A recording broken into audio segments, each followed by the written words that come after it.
तस् भगवतो अरहतो सम्मा संबुद्धस्स। नमो तस् भगवतो अरहतो सम्मा संबुद्धस्स। नमो तस् भगवतो अरहतो सम्मा संबुद्धस्स।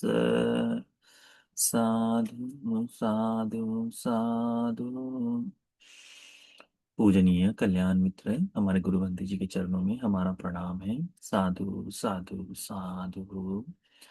श्रद्धावान उपासक उपासिकागण, प्रतिदिन सुबह हम लोग यहाँ इकट्ठा होकर भगवान के बताए धर्म का एक उपदेश सुनते हैं और हम लोग अभ्यास कर रहे हैं संयुक्त निकाय का अभिसमय संयुक्त का। हम लोग अभ्यास कर रहे हैं जिसमें भगवान बुद्ध जी ने धर्म बोध की, धर्म चक्षु की महत्ता बताई है। तो इसीलिए इसी को प्रकाशित करने वाला एक और सूत्र है। इस सूत्र का नाम है पोखरणी सूत्र। क्या नाम है? पोखरणी सूत्र। पोखरणी का मतलब होता है ना, पुष्करणी जिसे कहते हैं हम लोग अभी, यानी छोटा तालाब जो हो, है ना, तालाब जो है। तो तालाब के बारे में यह उपदेश दिया है। भगवान बुद्ध जी ने यह सूत्र भी सावत्ती में विराजमान होते हुए ही भिक्षुओं को कहा था। भगवान बुद्ध जी बताते हैं, सेयथापि भिक्खवे पोखरणी पन्यासयोजनानि। भगवान कहते हैं कि भिक्षुओं, ऐसा समझो कि कोई एक छोटा तालाब हो, छोटा नहीं बहुत विशाल है ये, जिस तरह से भगवान ने इसमें कहा 50 योजन फैला हुआ हो, ठीक है, लंबाई में। हम्म। आयामीन पन्यासयोजनानि, ठीक है, चौड़ाई में भी ये 50 योजन हो। वित्थारेन, और विस्तार से यानी गहराई से भी देखे जाए तो 50 पन्यासयोजनानि उभेदेन, और 50 योजन गहराई में, यानी लंबाई चौड़ाई गहराई जो है सभी दिशाओं से सरीखी हो इस तरह से, ठीक है, यानी चारों तरफ से विशाल ऐसा यह पुष्करणी बनी हुई हो। पुन्ना उदकस समतित्तका काकपेया, और जल से बिल्कुल लबालब भरी हो कि जिसमें कोई पंछी भी आए और बिल्कुल किनारे पर से भी पानी पी सकता है, इतनी पूर्णता से भरी हुई पुष्करणी हो, तालाब हो। ततो पुरिसो कुसज्ञेन उदकं उद्धरेय। भगवान कहते तब कोई व्यक्ति वहां आए और छोटा सा तिनका जो होता है, घास का जो तिनका होता है ना, उस तिनके को पानी में डुबोए और उससे पानी निकाले। तो उस तिनके के बिल्कुल आगे हम जैसे सुबह के समय देखते हैं ओस बिंदु जो होती है ना, ओस पड़ती है ना, तो उस तरह का हल्का सा पानी का बूंद बाहर निकाल ले।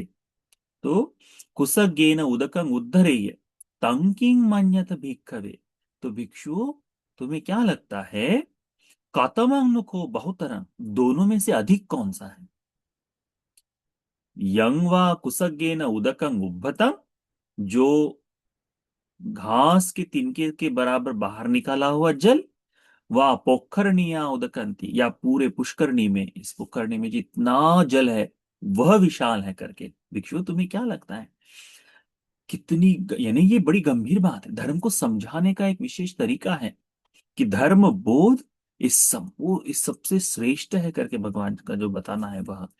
तो कहते हैं, भिक्षु लोग कहते हैं, एत देव भंते बहुतरंग यदिदंग पोखरनिया उदकंग। भगवान, भगवान, पुष्करणी का जो उदक है, जो जल है, वही विशाल है, बहुत विशाल है।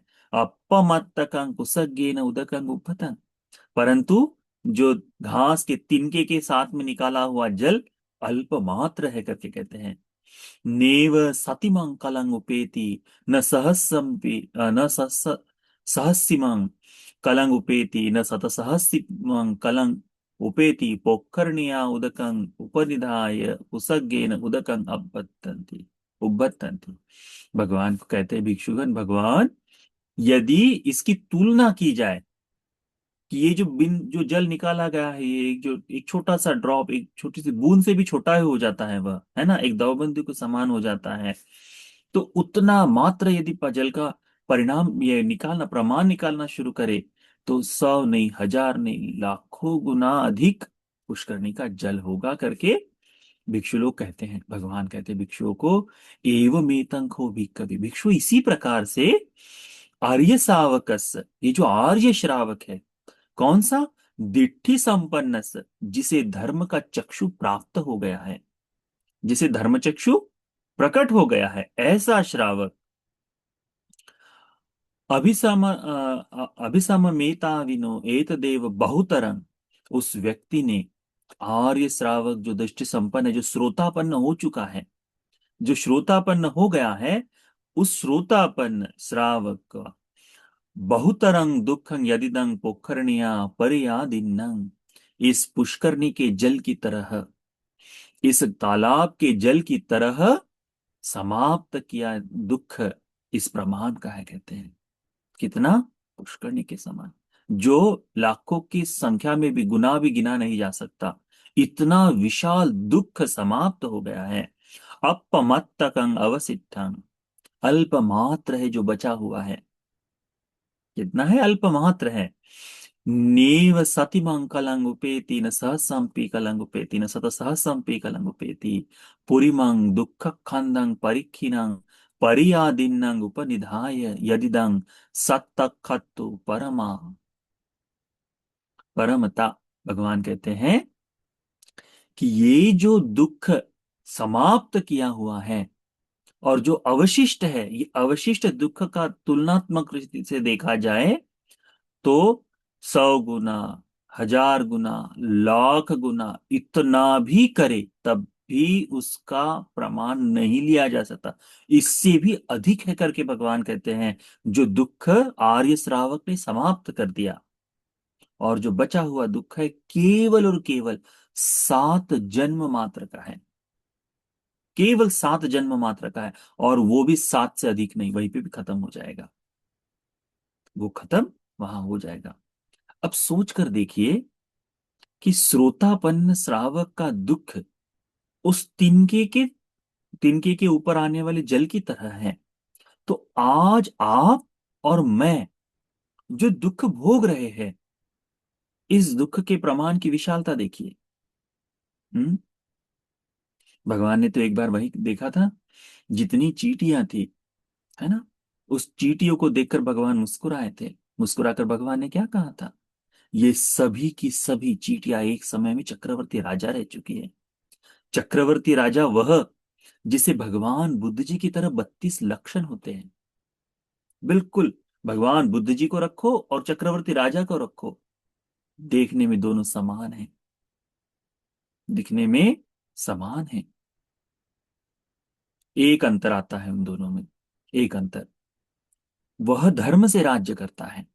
धर्म से राज्य, कोई कभी अनाचार नहीं, कोई किसी प्रकार का ऐसा जो लांछन लगा सके राजा पर, राजा ने तो ऐसा गलत कर दिया, ऐसा भी नहीं। बिल्कुल धर्म से राजा, जितने दूसरे राजागण है वो सभी अवनत हो जाते हैं, और चक्रवर्ती राजा मृत्युपरांत सुगतिमय लोक में जन्म लेता है और दीर्घ काल तक रहता है।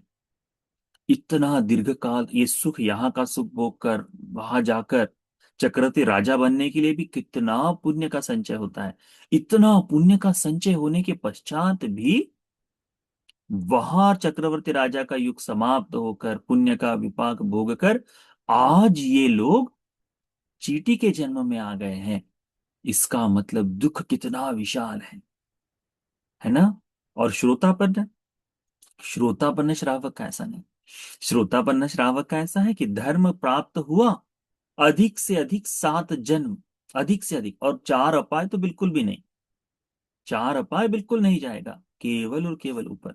तो श्रोतापन्न श्रावक इस तरह से सभी दुखों का अंत करने वाला हो जाता है ना। इसीलिए भगवान कहते हैं, एवं महत्यो को भिक्खवे धम्मा अभिसमयो, धर्म का बोध इतना महाफलदायी है, इतना महाफलदायी है, इतना महा अर्थ रखने वाला है, इतना अर्थपूर्ण है।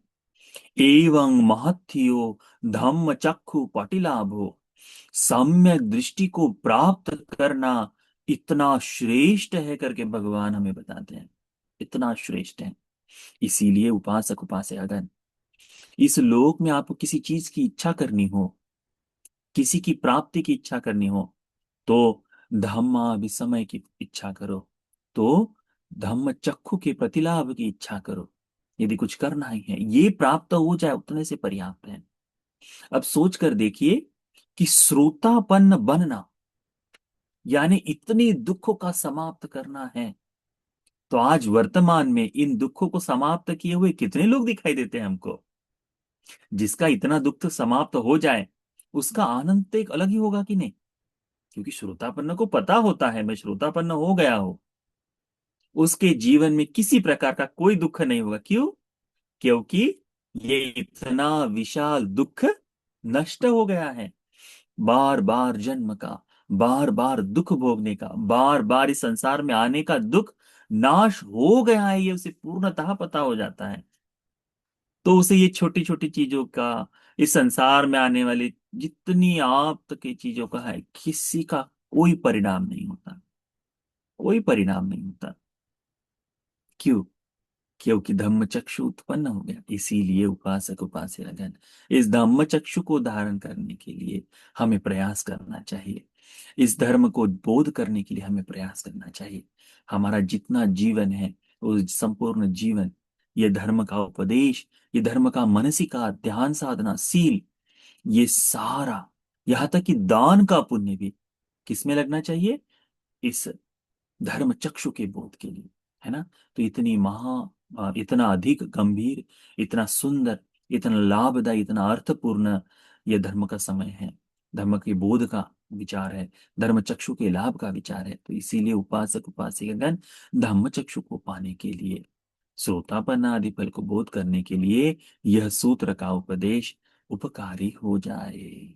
साधु साधु साधु।